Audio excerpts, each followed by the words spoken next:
Le monde associatif a aussi eu une influence vertueuse sur le capitalisme.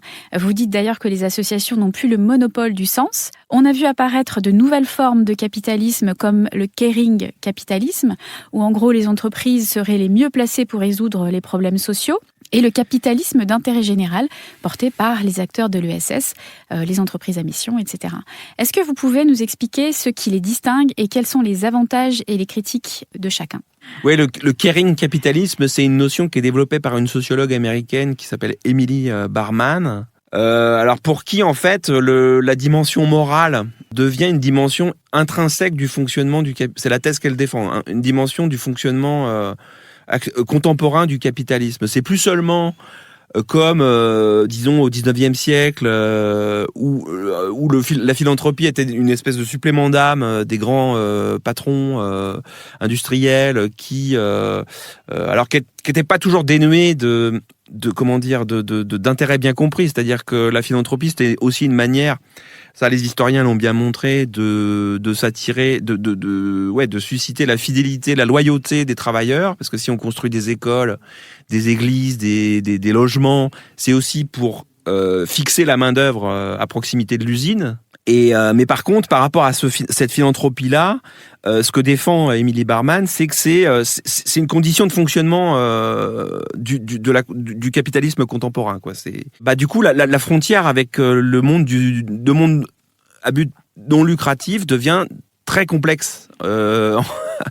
Parce que pendant longtemps, et particulièrement en France, le monde associatif, en fait, s'est développé dans le sillon de l'État social, a accompagné. Et alors, c'est intéressant parce que pendant très longtemps aussi, les militants associatifs ont pensé que les causes qu'ils défendaient allaient finir par être intégrées dans le service public. Par exemple, si on prend je parlais du planning familial tout à l'heure, quand on prend les archives des conseils d'administration au départ, ça s'appelait la maternité heureuse, c'était le nom de l'association fondatrice. Les fondateurs étaient convaincus en fait que ça allait devenir un service public avec des fonctionnaires, etc. Parce que pendant longtemps, les associations se sont pensées comme une extension du service public. Voilà, c'est ça. Et pendant longtemps, elles se sont définies. Voilà, il y a une expression, les poissons pilotes de l'administration. C'est avec l'idée qu'on défriche des nouvelles causes, alors les droits des femmes, l'environnement, etc. Et puis l'État social étant en pleine croissance, ça va être intégré dans les nouvelles fonctions, dans les nouvelles missions d'intérêt général du service public. Et puis pendant longtemps, il y avait cette idée que d'un côté il y a le privé qui crée de la richesse, et puis de l'autre côté les services publics, il y a la redistribution comme on dit, et ça fonctionnait comme ça. Et puis, une des caractéristiques du néolibéralisme, c'est justement de brouiller les frontières privé-public, puisque l'État soutient le marché et le privé peut être au service. Enfin, l'État délègue au privé toute une série de missions d'intérêt général.